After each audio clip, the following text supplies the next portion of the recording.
Hello, advanced social psychology students. Welcome to Unit 1, Module 2.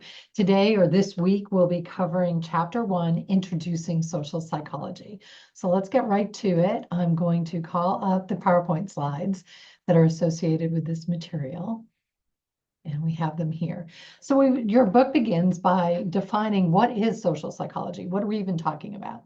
So the definition that I like a lot, or the book's definition is social psychology is the scientific study of how we feel about, think about, and behave toward the people around us, and how our feelings, thoughts, and behaviors are influenced by those people.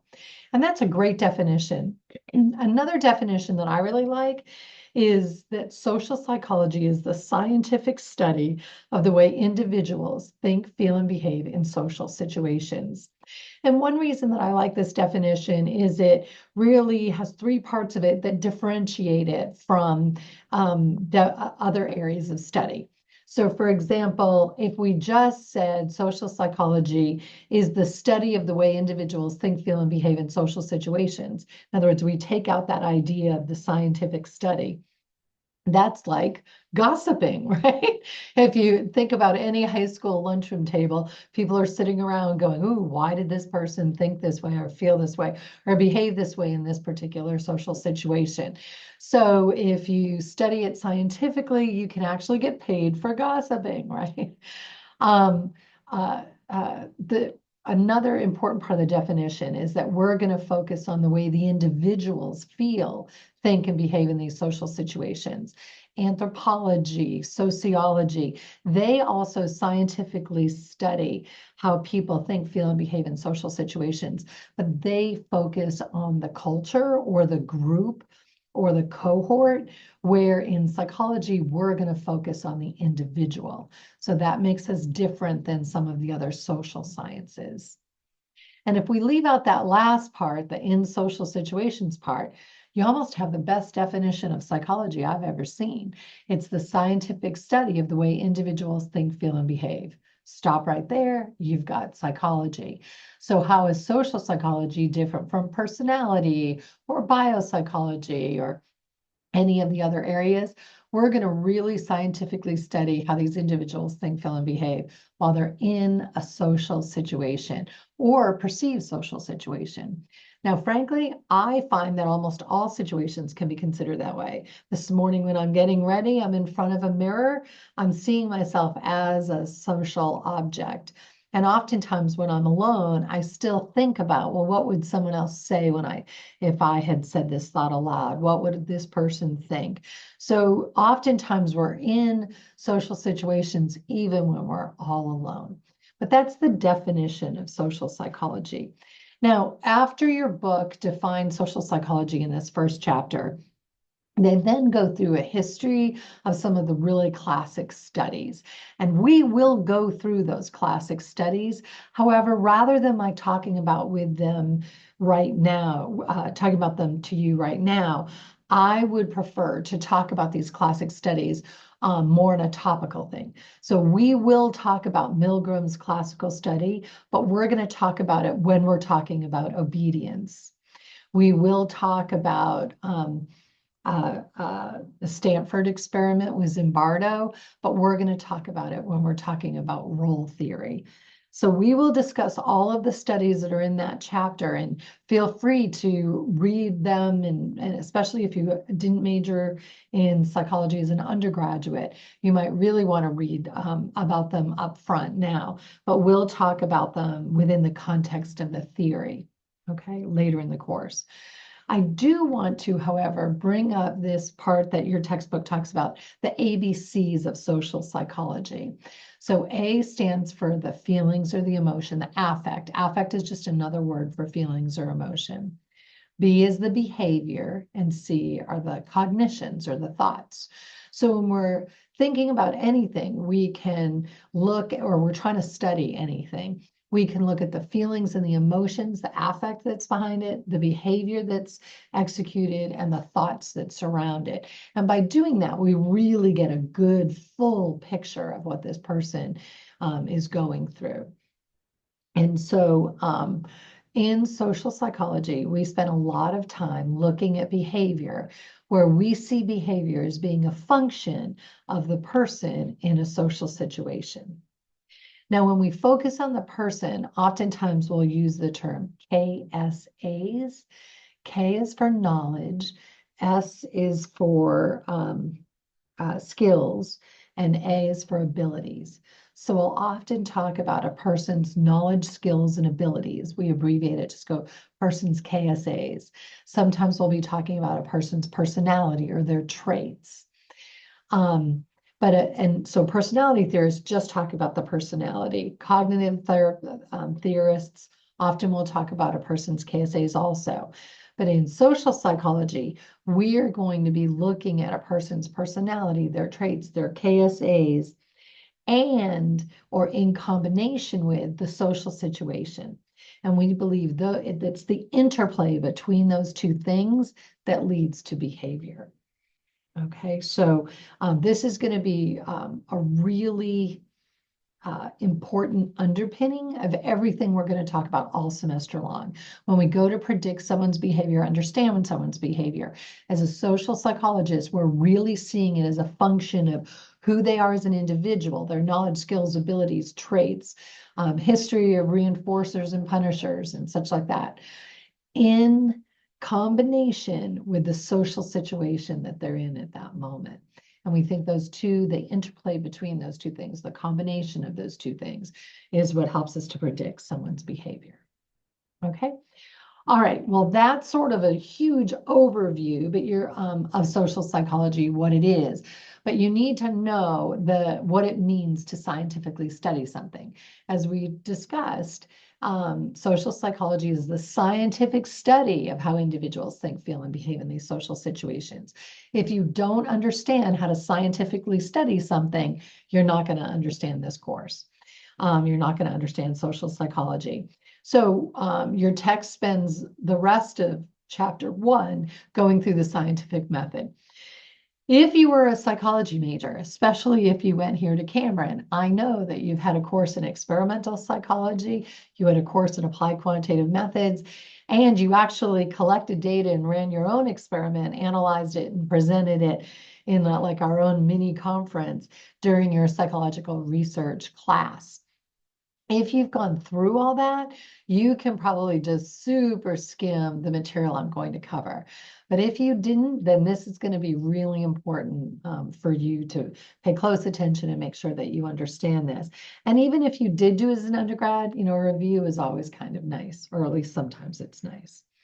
Okay, so I'm just going to talk about this like I would if I was teaching any of the classes on social psych, advanced social psych, when I taught experimental psychology, any of that. Okay, so when I go back to my undergraduate, I went to school to be an education major. I never thought I'd ever want to be a scientist. To me, scientists were boring. They wore white lab coats. They carried clipboards. They had pens in their pockets. They were super nerds, not fun nerds, really boring nerds. Nothing I wanted to do with. But then I took an experimental psychology class and my life completely changed. I felt like the clouds opened up and I realized, oh, wow, this is what I was created to do, and then spent the next 35 or 40 years running experiments and really falling in love with the scientific method. So let's go through the steps of it. And I know you know this, but still we're going to go through it. So it begins with observing something of interest. And this can be something, very profound, where you're reading an article and you're like, oh, I wonder if. But it also can be just you're sitting around and wondering. So when I was a little girl growing up in the Boston area in the 1960s, most of the women did not work at the time. If you worked outside the home, it was seen as you're stating that your husband could not adequately financially provide for you. And you have to go back a long way. So a lot of the women in the neighborhood didn't work. They didn't have a car. Most of the families had one car and the husband would take it to work. So they were in their homes with a whole bunch of kids. So what did they do? They socialized with one another. So oftentimes as a child, I was either, other mothers were in our house or we were in other people's homes. And everyone smoked back then, or at least in our neighborhood they did. And I would, as a little kid, just listen to these women talk and try to understand, the world around me by different conversations that they had. And one day I can remember one of them just going, well, I just knew that that person and that person, Harry and Joan, would just fall in love with each other. After all, they're just birds of a feather flock together. They're the same as one another. Of course they get along well. And I'm going, oh, okay. So similarity leads to attraction. But not a week later, one of the other women was talking, and she's saying how, well, of course, Nancy and Paul are two completely different people get along because they're nothing like one another and opposites attract. And I'm sitting there as a little kid going, what? These two things cannot exist together. Either similarity leads to attraction or similarity doesn't. So these birds of a feather cannot flock together and opposites attract. So which is right? You know what I mean? That was as a little kid, I can remember really wondering that a lot. Now fast forward like a long time. I was a new mother, young mother myself, and the Disney, I think it was Pixar movies. I don't know. I don't know if you've even seen it. The Incredibles, it was a popular kids movie. I had little kids at the time. My kids were little, and we were watching The Incredibles. And at the very beginning of The Incredibles, at the very beginning of The Incredibles, you'll see that they're interviewing the main characters. And when they're interviewing the husband, the father, he's sort of wondering, he goes, like they're asking him about his life now. And he's like, I just wonder what it would be like to not be so famous, to be more ordinary. He's sort of like wondering, is the grass greener on the other side?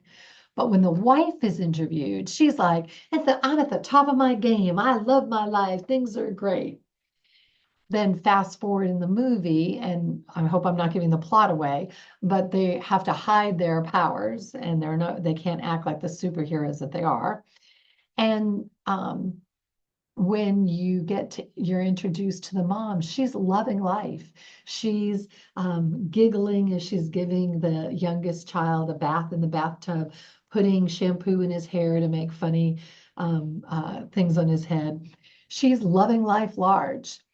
But now the father is huge in a tiny little desk in an insurance company, just miserable, longing back for the days when he was the superhero.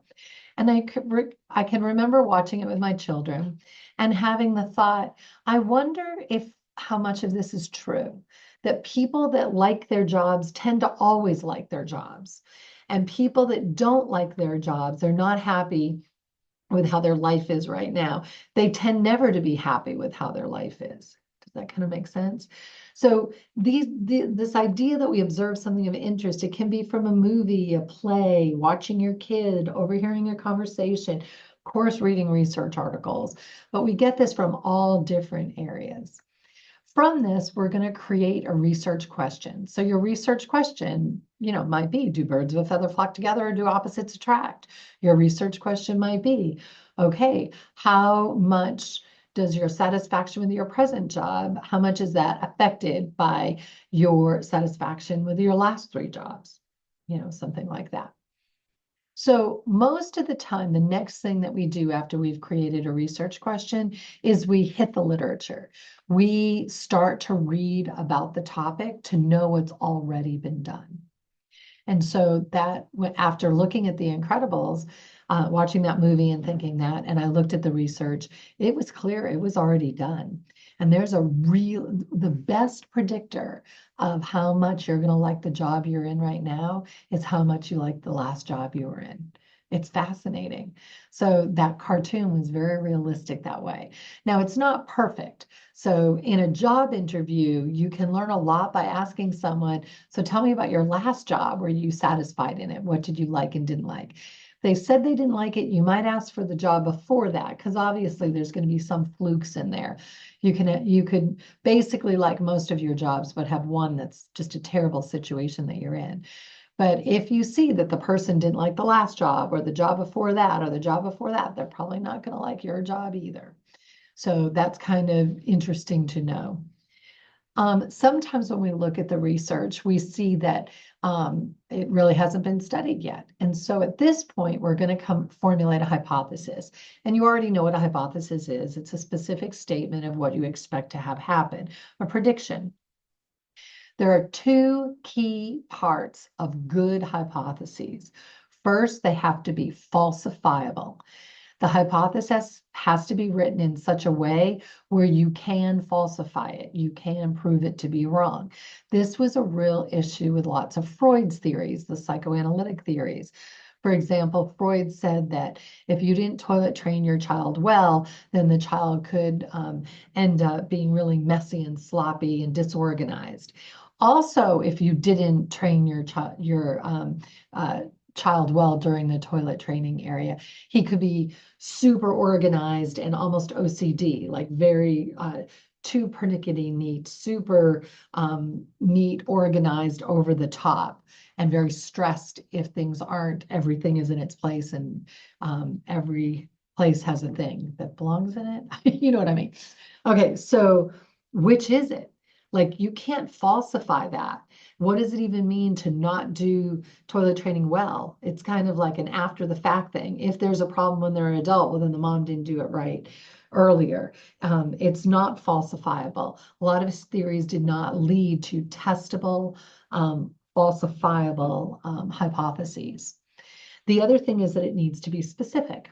So for our do birds of a feather flock together, do opposites attract, a hypothesis, a good one, might say something like, two people who are more similar in childhood socioeconomic status, physical attractiveness as rated by two outside people rating the person on physical attractiveness on the what we always call the Bo-Derek scale from 1 to 10, 1 pretty plain and ordinary looking, 10 very beautiful.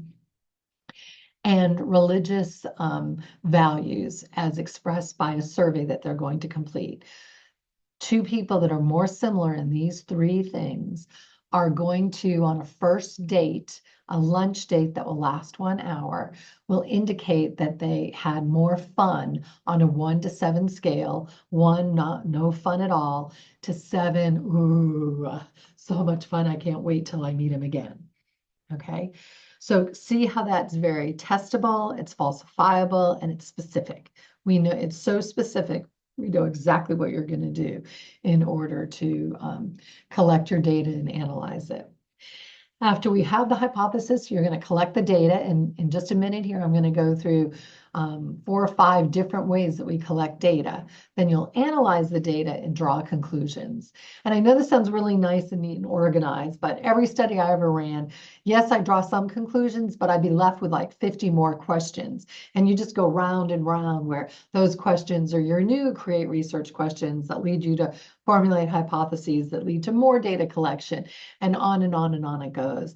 And I can't even think of one professor that I know that's actively engaged in research who doesn't have 50 more studies in their head that they'd like to run than time that they have to run studies. In other words, we only run about 1 out of every, 40, 50 studies that we kind of have designed in our heads, because you just run out of time. So it's just a constant, oh, this would be so cool to run, I wonder if I could. Oh, this would be so cool to run, I wonder if I could. Okay, let's go to the next part that I want to talk about, and this is the variables. So in a minute, we're going to talk about independent variables and dependent variables, but before we get there, we need to talk about conceptual variables versus operational definitions. So as we're studying things, a conceptual variable is like similarity, attraction, how much fun you have on a date. I have some other examples here: heavy, love, depressed, performance, creative. Those are all conceptual variables. And each of these concepts can be defined in a whole bunch of different ways. When we go to study something, we come up with what we call an operational definition. An operational definition is when we define something based on how we measure it. So if we want to know how heavy something is, an operational definition could be the number of pounds it is when I put it on a scale. See how I'm measuring heavy by how I'm defining it. Okay. And if we were meeting face to face, I'd now ask the class, okay, what do you think are some good operational definitions of love? So just think for a minute. What do you think would be some operational definitions of love? Some that have been used in the literature include asking someone, how much, to what extent are you in love with this person on a scale of 1 to 7? 1, not at all, 7, very much so. Another operational definition of love can be when you show a picture of the person, does their heart rate increase, or to what extent does their heart rate increase, amount of change in heart rate. The more you're in love with the person, the more we'd expect their heart rate to increase. Can you see how if we did studies measuring love those different ways, we could potentially end up with different results? And if we do, because we know the operational definition of it, we'd understand the concept more. So operational definitions are very important. And I'd like you to spend some time coming up with what would be a good operational definition of depressed. So there is one, the Beck Depression Inventory is used a lot for that. But you could also have a parent, maybe ask the parent, to what extent do you think your child is depressed on a 1 to 7 scale?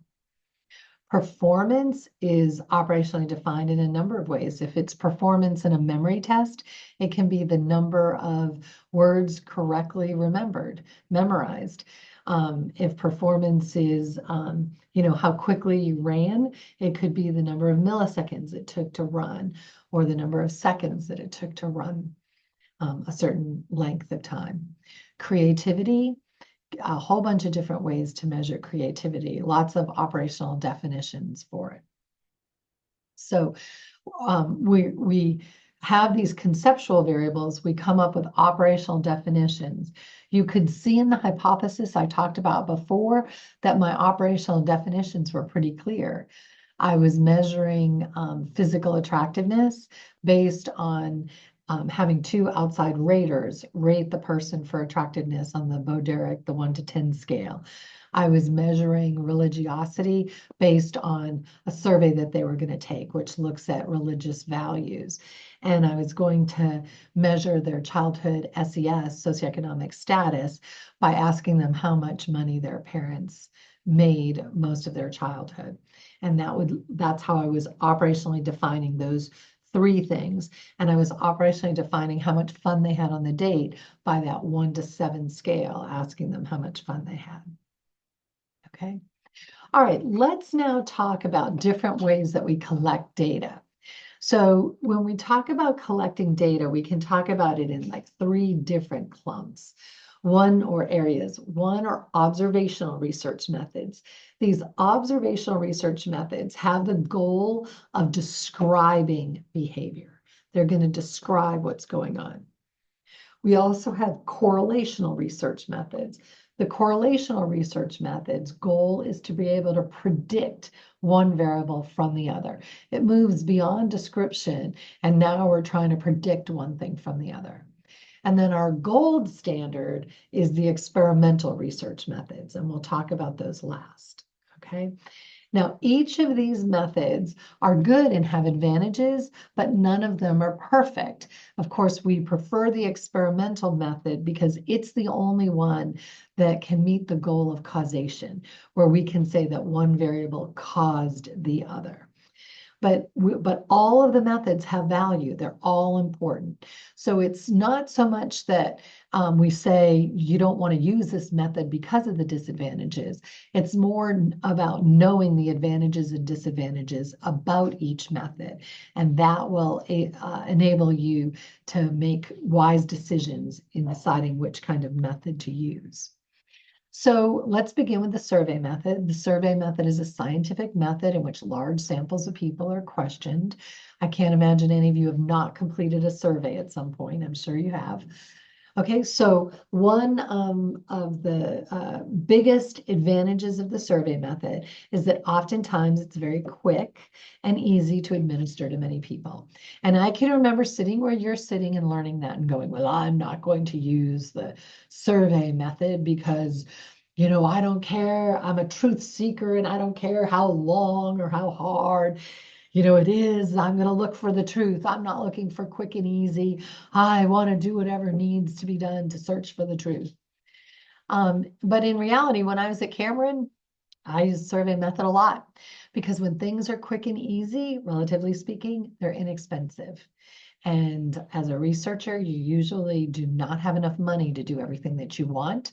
And so the survey method can be a wonderful way to get a lot of information relatively quickly.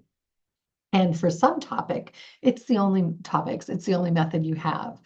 Probably 15 years ago, maybe more like 20 now, I was really interested in faith development and how it changes over the lifespan.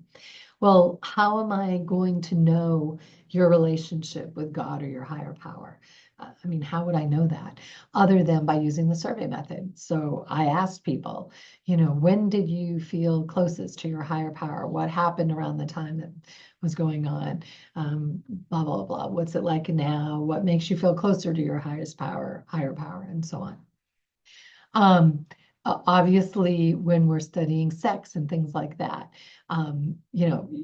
how are you going to look at sexual relationships among married couples? Most married couples are not going to come into a lab and show you. Some do. Master and Johnson got people to do that, but those are probably not your typical people. So we rely on the survey a lot. However, there are huge disadvantages with the survey method. And one of the biggest ones is that what people say they'll do and what they do not always match. And so there's a study that we'll talk at later when we talk about conformity.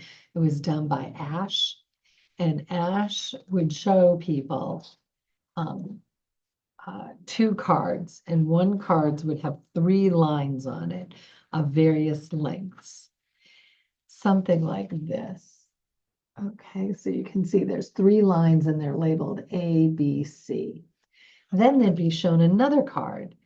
And on this other card, it would have the line that absolutely matched exactly the line on the other card. So in this case, it's C. Okay. But rather than just showing them the card and having them say whatever they wanted, like the right answer, they had the people would go into a room and there'd be a U-shaped table. And there were 5 people sitting around the room, and you as the subject would come in and you'd sit down in the open seat, which is seat 6. And then the experimenter told you about the lines and the cards and everything, lifted them up, and each person was to say their answer out loud. You were never told that you had to agree with one another. You were told you couldn't talk about it with one another. So the first couple trials, everyone said the right answer, and so did you. And then everything was going smoothly. But then on certain key trials, all of the first 5 people, unbeknownst to you, you're a real subject in the study, they're all Confederates. They're all actors in on the experiment. They all give the same wrong answer. So what do? You know the answer C, but A. What do? Do you say what you know to be the true correct answer, C, or do you conform with everyone else and say A? Well, if you use the survey method and you ask people, what would you do in this situation? 99.8 or something % of the people say, of course I would say the true correct answer, C. I'm never going to see these people again. I was not told I had to agree with them. It's not like I'm in a relationship with them. I'm going to absolutely say the true correct answer. But in reality, Ash found that about 30% of the people conformed on any given trial, and about 80% of the people conformed on at least one of these key trials. So what people say they do and what they actually do not always match. And sometimes it's because they're just lying, but sometimes it's because they're not good predictors of their behavior, like with Ash's conformity study. Another disadvantage with the survey method is selection bias. Who did you include in your survey? I think this example will be helpful to you. If I work for a diamond company and I want to know how much do people think is an appropriate amount of money to spend on a diamond engagement ring. If I send out that survey and I'm standing in front of a pawn shop or standing in front of Walmart, I'm probably going to get different answers than if I'm standing in front of Neiman Marcus, okay, or Saks Fifth Avenue on Saks Fifth Avenue in New York.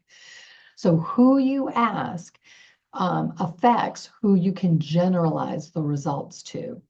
And unfortunately, in social psychology, the majority of the people who are in our studies, survey studies, and other studies too, so it's a problem even outside the survey method, are undergraduate general psychology students who are getting extra credit for participating in a study, or sometimes it's a requirement.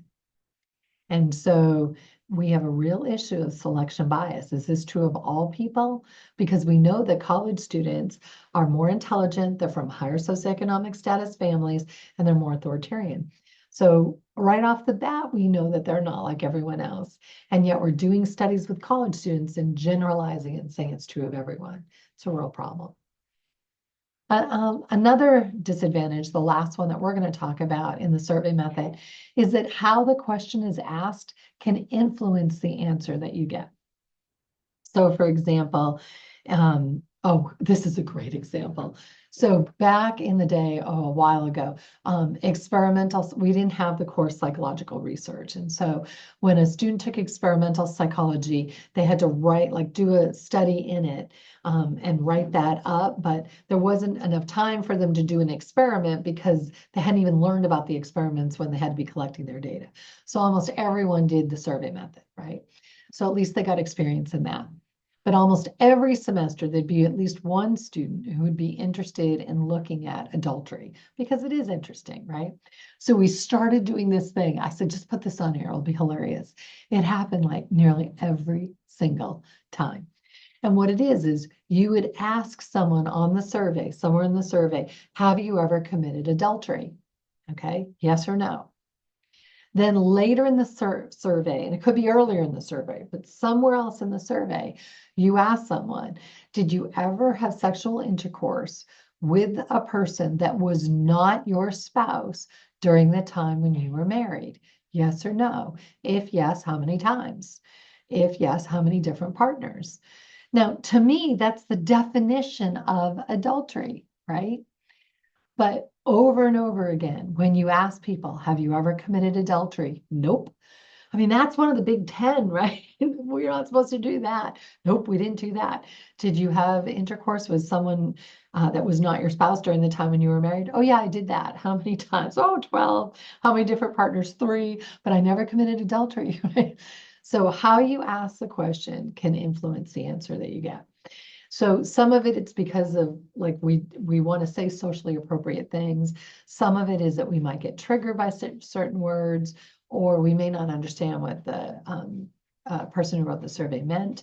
So what we do instead is we will ask the same question many different ways. So that way, and then we'll average their responses to all those questions that are asked different ways, but asking the same idea. That way, how we ask the questions will have little influence as possible on the response that we're getting. Okay, so that's the survey method. Let's now talk about the naturalistic observation method. Naturalistic observation method is a scientific method in which organisms are observed in their natural environments. And so the example that's always used is Jane Goodall, and she would go and watch the gorillas in their natural habitat. Now, if I'm trying to look at, do birds of a feather flock together or do opposites attract? I'm going to have a harder time using naturalistic observation. I might be able to go to a bar and look at people who appear to be on a date and look to see how similar they are in how good looking they are. I might be able to look at their SES now based on some cues of what they're wearing, but I'm not going to know their religious values. I'm not going to know their childhood SES. And I'm not really going to know how much fun they're having on the date. I could walk by and see, are they talking about something that they have in common or something they don't have in common? But it's going to be harder to do that. Same thing if I went to a singles group at a church, harder to do. So sometimes, rather than relying on this to exist in nature, we'll run what we call laboratory observation studies. And with a laboratory observation study, what we do is we set up the situation that we're interested in. And then after we set it up, we just see what people do. So we set up the situation and then we just observe what happens. Zimbardo did a study in Palo Alto outside of Stanford where he would have one graduate student walk on a busy sidewalk and just stop, stand, and look up. And then he looked at another graduate student was observing to see what did other people do. And sure enough, other people would stop and look up at what this person was doing. So he was able to study conformity in this laboratory observation thing. But again, you're in the laboratory observation, you're setting up a situation, but then you just observe what's going on. Naturalistic observation, you go to a situation and you observe what's going on. So some real advantages of this method are that you get to record what is actually done, not what people say they'll do. You see how that's a real advantage over the survey method. Also, people don't know that they're being recorded or observed, so you know that you're not affecting their behavior. It's not the way that you're asking the question that's leading to the response that you're getting. So it's real. You can see again how the disadvantage of the survey method becomes an advantage here of the naturalistic and laboratory observation. However, it has the huge disadvantage of being very expensive and very time consuming. In fact, there's a pretty famous laboratory observation study that was done at the University of Texas at Arlington for a long time. Now, this is a long time ago, but Dr. William Ickes was very interested in how strangers become friends. And if you ask people how they became friends, hold on, I'm gonna just shut the door. There's some people in the hallway.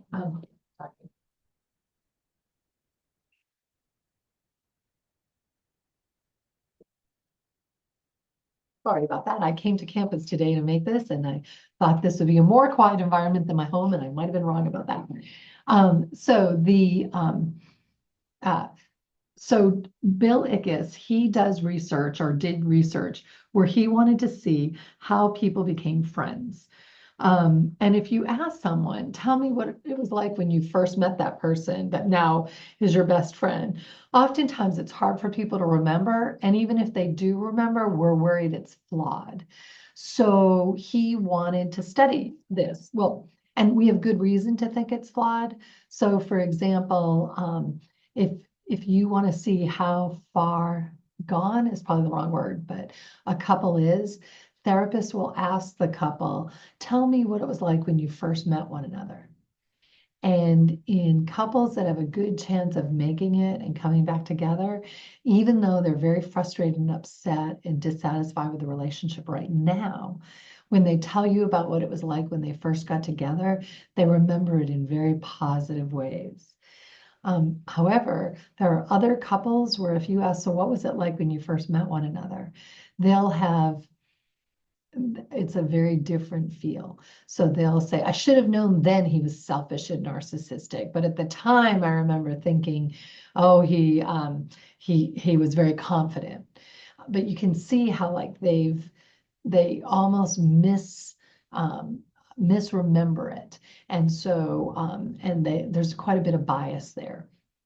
So a good way to know how good a relationship it has of reviving, even if it's negative now, is to ask people what it was like at the very beginning. They're still seeing it positively. They're probably going to continue in this relationship. So we can't ask friends, what was it like when you first met one another and you were strangers? We're not going to get good information from doing that. So Bill Ickes, he wanted to do research to see what these initial interactions were like. So what did he do? He had people sign up to participate in a study. They thought they were going to be alone. However, when they showed up in the room, there was someone else who was showing up also. And as soon as the two people were there, an experimenter would come in with a white lab coat, carrying a clipboard, And they come in and they go, "Oh, I'm sorry, I'm running 5 minutes late. Have a seat on the couch there. I'll be with you soon." And whipped out of the room. "Please don't leave." Whipped out of the room. Now, unbeknownst to them, they're being videotaped. Now, when they went to sign up, it said, "You might be videotaped. Are you okay with that?" And they said yes. But they don't know that they're being videotaped now. And what happened is the two of them are sitting on a couch, and we get to see, what do they act like? What do they do? And what ICIS found was some pretty big sex differences in how people in what was going on. So men took up a whole bunch of space on the couch, and when they talked to one another, they tend to just turn their head. Women took up very little space on the couch and turned their whole bodies toward the other person and gave them lots of, shook their head and lots of, "Oh yeah, how interesting. Oh yes." Very different interaction style. When a man and a woman were sitting on the couch together, the men tended to keep their style and the women tended to keep their style. And other researchers had looked at this and said women do the work of the relationship, which his research said probably not. They just have very different interaction styles, and they bring those styles to the laboratory, to the interaction. So if you wanted to work in Dr. ICIS's lab, you needed to help him for the first year or so, maybe it went on the whole time. Look at those 5-minute interactions on the videotape.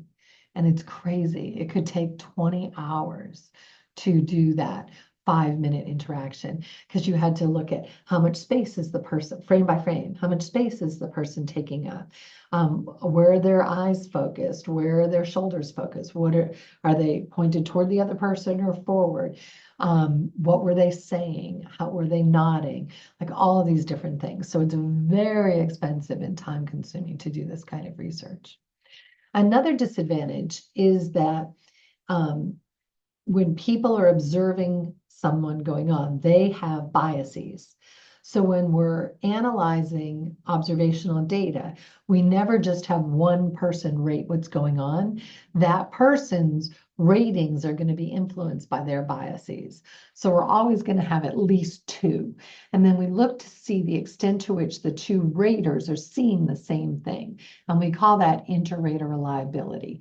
So if the two raters are seeing the same thing, then you're good to go. But if they're not, so one person says, "Oh, they seem very friendly," and the other person says, "No, they don't seem friendly at all," your inter-rater reliability is low and you can't even use the data.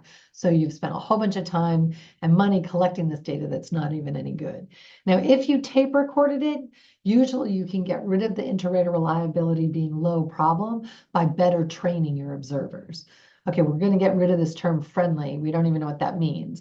We're going to instead use, did the person smile, with the smile meaning that they're showing more than their first 4 front teeth. And you just get really super specific. And that helps to make inter-rater reliability high. Okay, so we've talked about the survey method. We've talked about naturalistic and laboratory observation method. Now let's move to archival research. So archival research is a scientific method in which the researcher uses existing records of human behavior. This is research that's already out there, okay? So it's already there, you're just finding it. So do birds of a feather flock together, or do opposites attract? Well, there's not going to be any data like that. So that can, it's difficult to find sometimes the archival research. We might be able to look at a marriage license and see if people are similar in age, but that's about it. But archival research can be good for a lot of different studies. Back, I was telling you about when we taught experimental psych and people needed to do projects and they hadn't been exposed to the experimental methods yet, so they weren't able to use those. Now you take experimental psych before psych research, and psych research, you'll absolutely do a true experiment. But one student in the class worked at Telefero, and he decided to test the hypothesis. He had the hypothesis that people's symptomology got worse around their birthday. And so what did he do? He got permission to use the Telefera data, not looking at clients' names at all, but he took, I think, like every 20th client that had been admitted in a year, and he looked at their whether the date that they were admitted and then their birth date. And he looked at, was it within 60 days, 30 days before their birthday to 30 days after their birthday. So that 61-day period, were they more likely to be admitted in that 61-day period or in the other 305 days of the year? And he found that he did not find support for his hypothesis. People were not more likely to be admitted during near their birthday. But you can kind of see how it's a good use of archival research. Some advantages: it can be much less time consuming because the data is already collected. Also, it is the only method that you can use if you're interested in trends over like 20 and 30 and 40 year periods of time.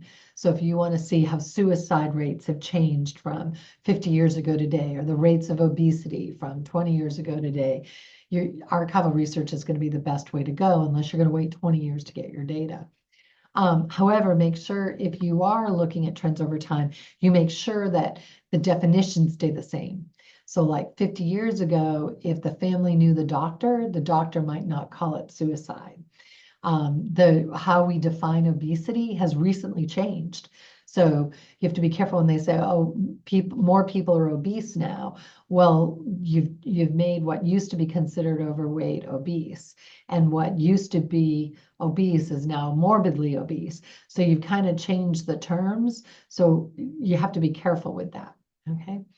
But a huge advantage is that the experimenter, you as the experimenter, did not influence the data, because the data was collected when you weren't even there. So you're not like subtly communicating to the person how to respond, and they're responding. Okay. Some disadvantages of the archival research: the main one is it doesn't always exist. And then another one is someone else collected the data, so you don't know how accurate they were. Like if the person was like inputting data from a survey, if you're not sure if it's a 3 or a 5, you'd find another 3 or another 5 that the person wrote to make sure you have the writing in. Was this person just paid minimum wage and could care less? And so like you don't really know how accurate it is.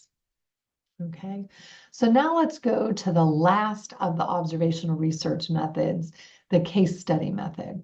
So with the case study method, you draw a very careful biography using interviews, questionnaires, psychological tests, and you might interview not only the person you're interested in, but people that know them. So if we're looking at, do birds of a feather flock together, do opposites attract, I might find 3 people, and I'm going to look at have people rate them for attractiveness, have them rate the last 5 people that they've dated for physical attractiveness, the person that they're about to go out with for physical attractiveness. I'm going to give all of them surveys to find out about their childhood SES. I'm going to learn everything that I can about their religious views and other ways that they might be similar or dissimilar. And then on the date, I'm going to not even look at the first date, but a whole bunch of dates. What went well in the relationship? What went poorly? I'm going to ask not only you, but your mother about it. I might even go on the next date and sit in the back seat and observe what's going on.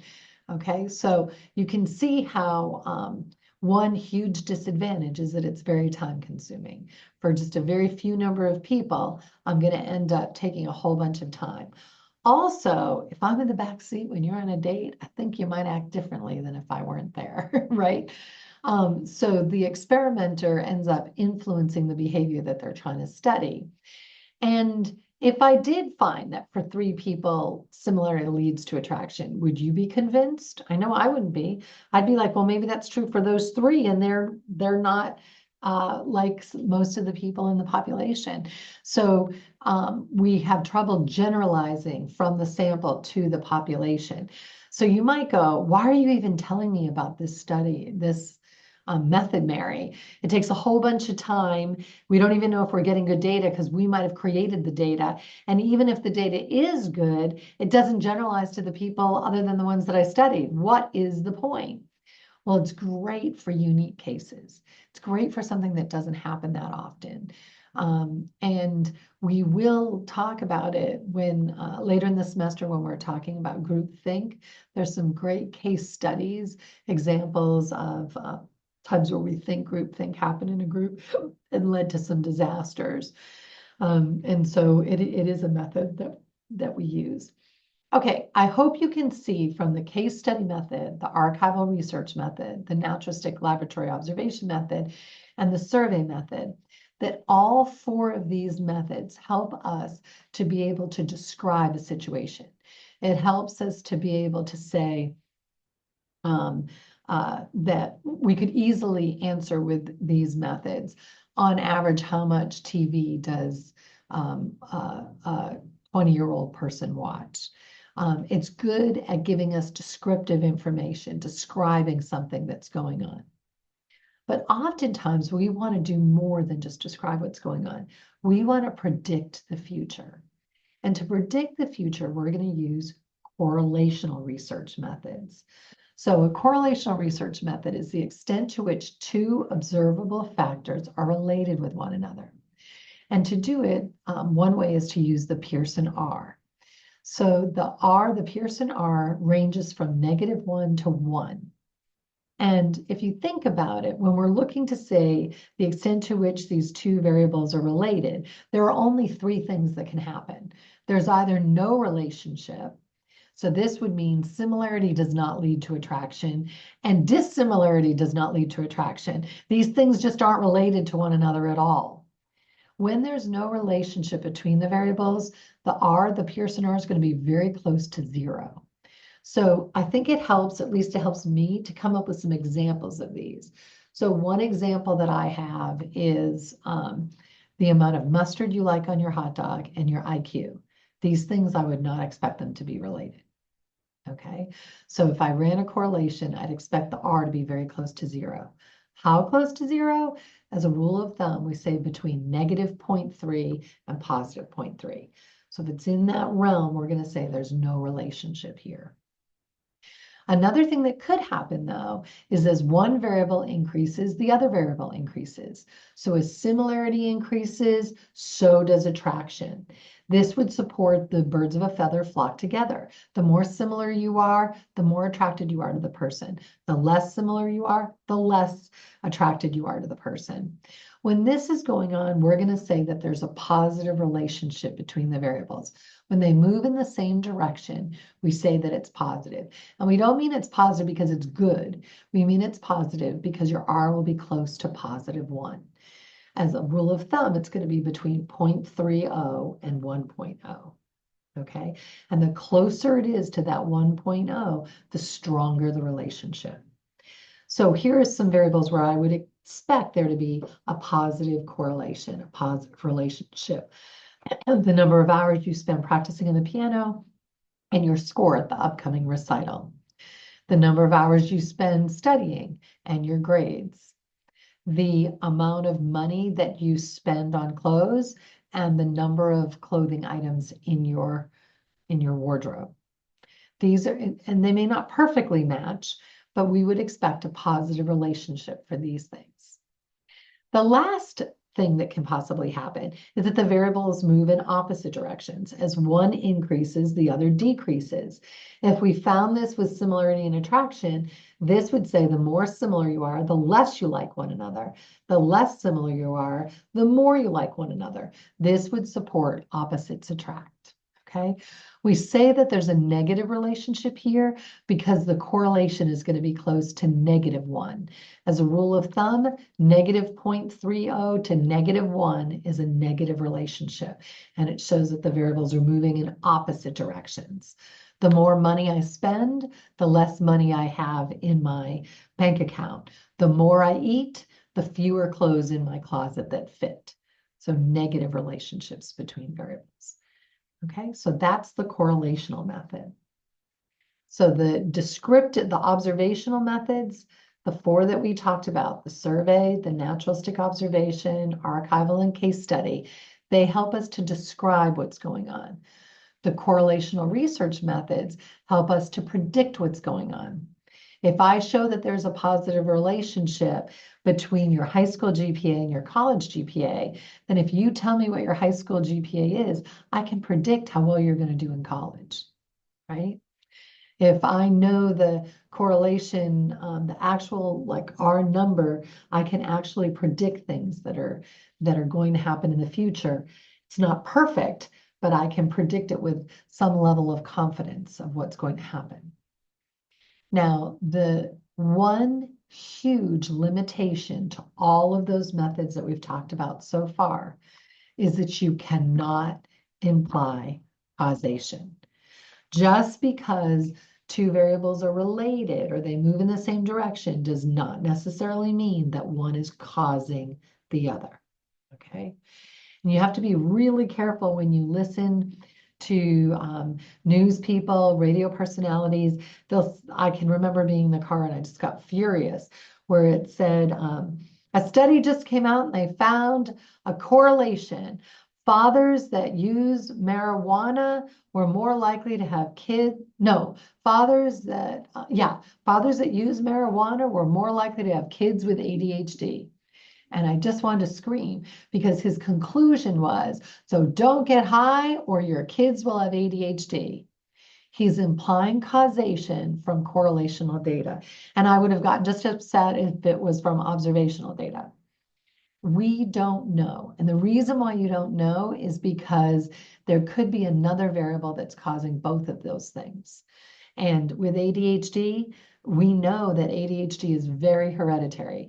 If a kid has it, chances are the parents or at least grandparents or uncles, aunts, someone else in that family probably has it. And people who have ADHD, well, one of the licensed alcohol and drug counselors who was on our faculty for decades, Bob Mylan, used to always say he'd never met an ADHD brain that did not try marijuana and not think it was the best thing since buttered bread. Both my kids have ADHD. I'm very open with them. Do not explore with that drug, with marijuana, because your brain is going to love it and you're going to, you're at risk for developing an addiction with it. So you cannot imply causation from correlational data or any of the observational data. You can only imply causation if you're using experimental research and only if you've done it well. Well, why? Okay, and I am going to say this is a long lecture, so you may want to pause, get away from this, and then come back to it. When I teach this class and it's over a 2-day period instead of all at once, this is usually where we break. So if you need to take a break, I totally understand, but I'm going to keep going. Okay.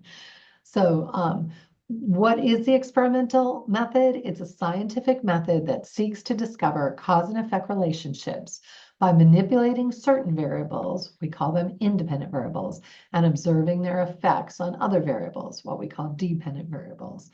And it's important to get some examples of those.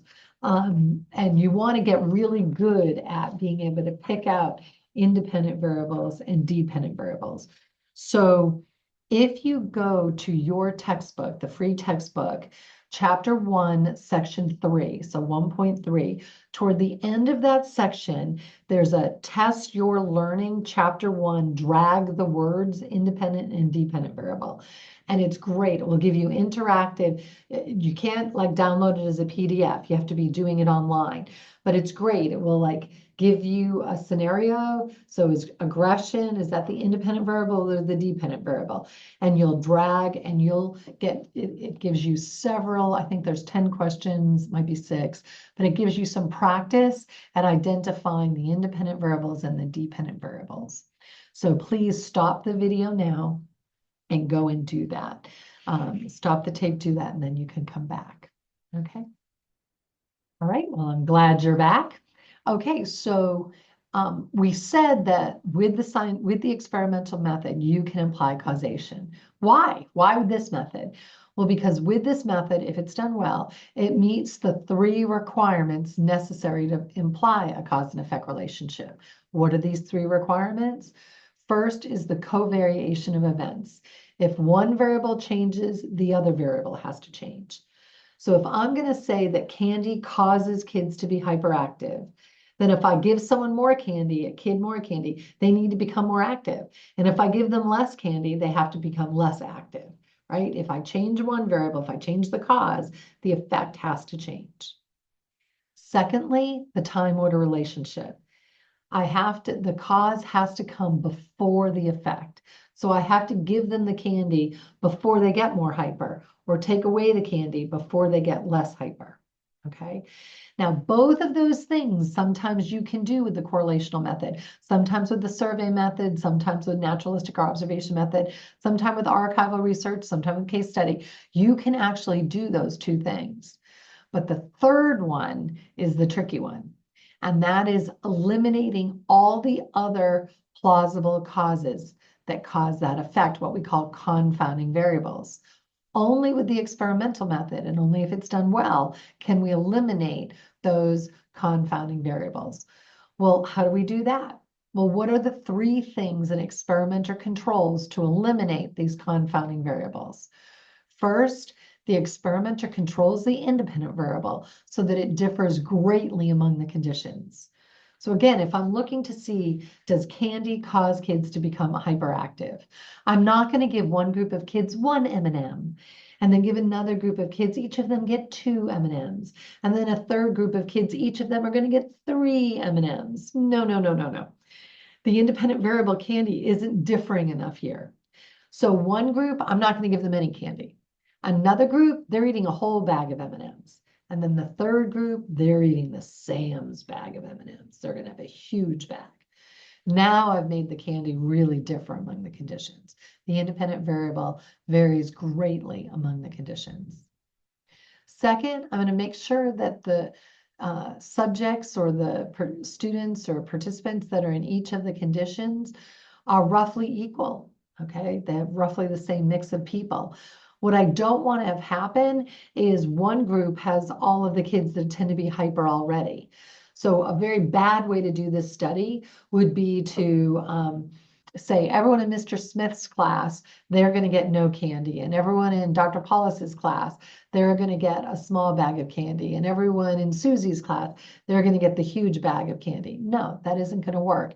Because it might be that everyone knows that Dr. Paulus is really good with kids who are hyperactive. So if you're a mom with a hyperactive kid, you've really tried to get your kid in that class. And everyone knows that that last teacher, I'm forgetting the name I gave her, she's not good with hyperactive kids at all. And so any hyperactive kid she's had in there, she's kicked them out of her class. So that's a bad way to do it.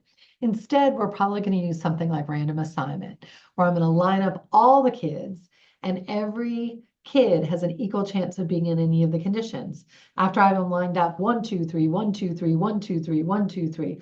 All the 1s are going to get no candy. All the 2s get the small thing of candy. All the 3s get the huge bag of candy. Now, through randomization, random assignment, on average, they should have the same mix of hyper and calm and average kids in each of the 3 conditions. And the next thing or last thing, and these aren't in any order, that I'm going to do is control all of the other variables so that each subject has exactly the same experience in every way except for that independent variable. So I'm not going to take the kids that get no candy and have them color, and have the kids that got a small bag of candy and have them go outside and do jumping jacks, and have the kids that got a huge bag of candy go out and play on the playground. They can do whatever they want.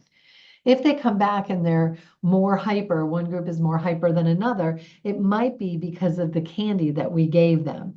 Not because of the candy, but because of the activity that they were doing after the candy. So instead, I'm going to get a coloring page, and it's going to be the identical coloring page. I'm going to get 3 crayons, a blue, a yellow, and a green or something, and I'm going to get 50 boxes that have these. In each box there'll be one of each of these crayons, and each kid is sitting at the same desk with the same thing on the walls, with the same crayons on the same page, told to do the same thing, color. So they're all doing the same thing. So every kid has the same experience in every way, except for that amount of candy. And now when I look at it, if the study is over and I find that the kids who had a lot of candy were more active, well, they didn't start out more active because we made it so they had the same mix of people. They've had the same experience in every way. The only way that they differ is in the candy, the independent variable. So that has got to be the cause of their hyperactivity. Does that kind of make sense? And that's how we can imply causation when we use the experimental method. Okay. Now, when we use the experimental method, we're going to strive to have studies that are high in internal validity and high in external validity. Let's talk about these two things. A study that's high in internal validity is going to be a study where you've basically eliminated all of the confounding variables. You're reasonably confident that the independent variable in the study caused the effects found on the dependent variable. There's a couple things that can mess up your internal validity, and one of them is demand characteristics. What's a demand characteristic? It's a characteristic of the research setting that suggests or demands subjects behave in a certain way. So, for example, Berkowitz did some studies where they were asked to they could act aggressively towards someone by deciding how long of a shock to give them. In reality, they weren't giving shocks, but they didn't know it. But so they decided how many shocks to give, how high the voltage would be, and how long the shock would last. And what Berkowitz found is if there were ropes and bats and toy guns on the table, the students acted more aggressively than when they were not there. So that was a demand characteristic. Having these violent things in the room led the people to act more aggressively. And so what we want to do when we're doing studies is we want to make the rooms as bland and ordinary, or at least all the same, so that you know that you're not egging the subject on, that there isn't something in the situation that's suggesting them to act a certain way, aggressively, calmly, whatever. Does that kind of make sense? One really famous, not famous, thing that we watch out for all the time is demand characteristic is knowing the hypothesis. If you know the hypothesis of the study, you're likely either to act in accordance with it or rebel against it, but it will affect your behavior.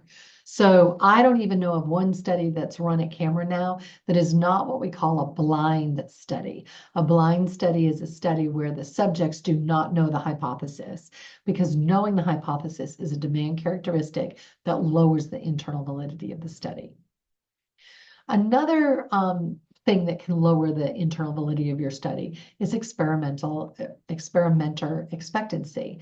This is when the experimenter subtly communicates to the subject how the subject is supposed to act.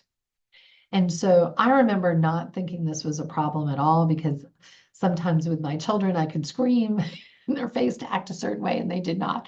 So I did not think that this was a problem. But then I found a super old study done by Rosenthal where he went into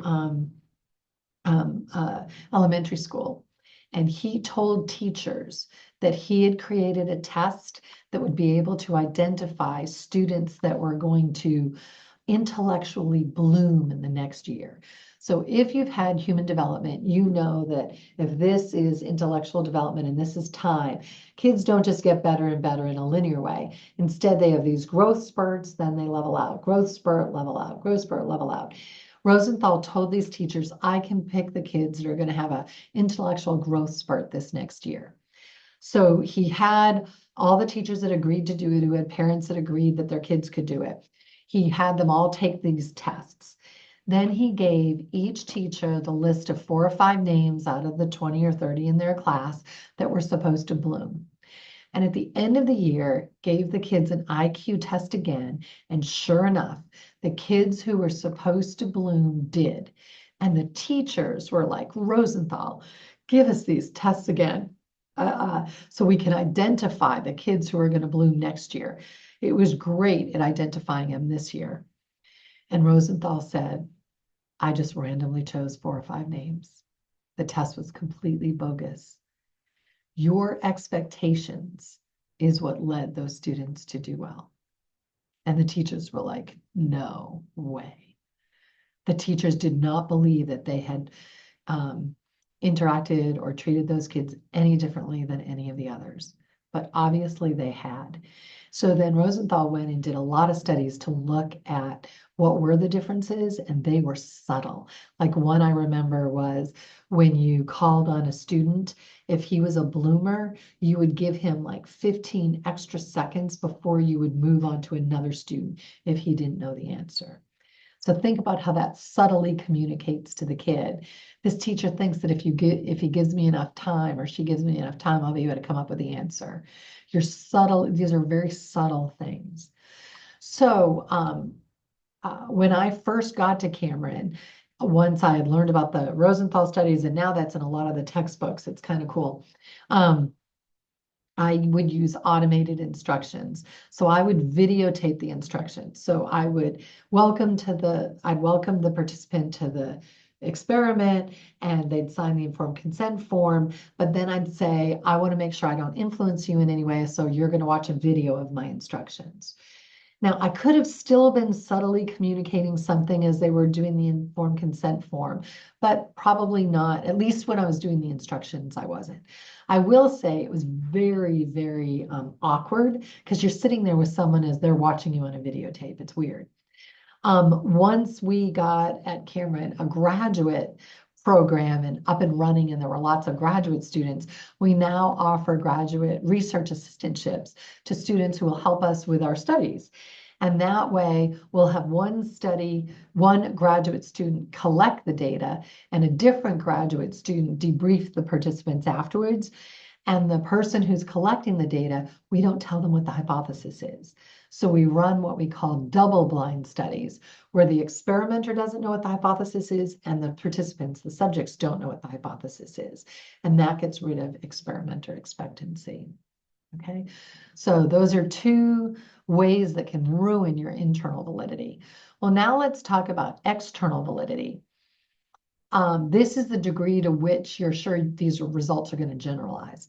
Would you find these same results if you had done it in a different setting with different subjects, different experimenters, using slightly different materials? Where does this go out? How far will these results go? Okay, and there are 4 different things that will improve your external validity. So with internal validity, I was focusing on things that mess it up. But with external validity, I'm focusing on 4 things that are good for it. So mundane realism, this is the experimenter tries to make the research setting as close as possible to the real world setting of interest. And later in the semester, I'm going to have you watch the Stanford Experiment documentary. And it's not really a documentary. There's clips from the experiment itself, and then there's a Hollywood version of the movie, a movie of it. But that study is so high in mundane realism.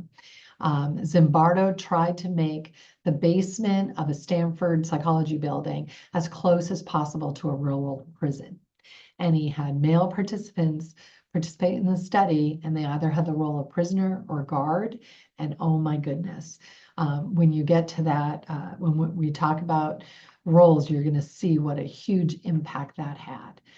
Because the experimental setting is so close to the real world setting, we're pretty sure that's how people would respond in the real world.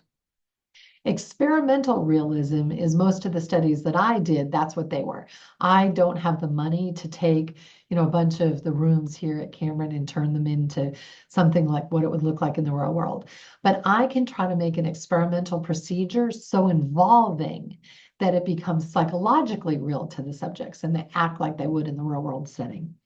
That ASH study that I talked about earlier, nowhere ever does someone show you 3 lines, which of these 3 lines does this line match? Oh, and other people are going to talk in front of you. But clearly that was so psychologically involving, real to the participants, that they conformed. A lot of them conformed. So that's experimental realism. One thing that we heavily rely on in social psychology is random sampling. So, and replication. Actually, replication is what I'm going to skip to replication. Replication is what we rely on most heavily. So not almost, everything that I talk about in this class will only be talked about if it had been replicated. So usually, if you find something that's of interest, you then need to show it in a second study with at least different subjects.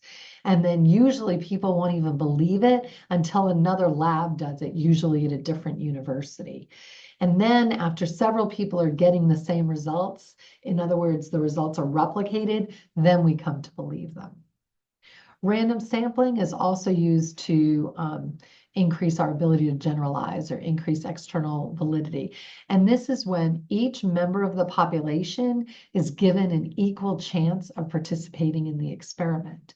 So all the people that are interested in, so when I did studies, let's say on creativity, group creativity, I was interested in all adults who had intelligence quotients that were at least normal. Does that make sense? So maybe people with an IQ of 70 or above, or 75 and above. Well, did everyone who was an adult who had an IQ of 70 and above have an equal likelihood of being in my study? No. Who were in my studies? People enrolled in psychology classes at Cameron whose teacher gave them extra credit. So that is not random sampling at all. Now, one study that we did do that we used random sampling, we were wondering how satisfied were people that had completed the Masters of Science in Behavioral Science. And at the time, we had had about 230 graduates. We contacted every third graduate, like in the list, and we hunted them down and gave them a survey asking them, are you making more money? Are you glad you did this? Was it worth it? Blah, blah, blah. And that was random sampling because we took everyone that was in our population of interest, everyone who had graduated from the MSBS program, and then we sampled from them. We took every third name. Okay, so these are 4 ways that we can increase our external validity. Another thing that we do is run meta-analyses. This is a statistical analysis that allows us to combine a whole bunch of different studies. And when it combines them statistically, it gives a higher weighting to studies that are larger, that controlled more things. And it's a great way to really summarize the research. It's a great technique. And the last thing I want to talk about are some ethics in research. And I'm just going to go over this very quickly because if you are getting your MSBS, you are going to take a course called Research in the behavioral sciences. And in that, you're going to have to memorize the APA ethical guidelines. So I'm just going to briefly talk about them here.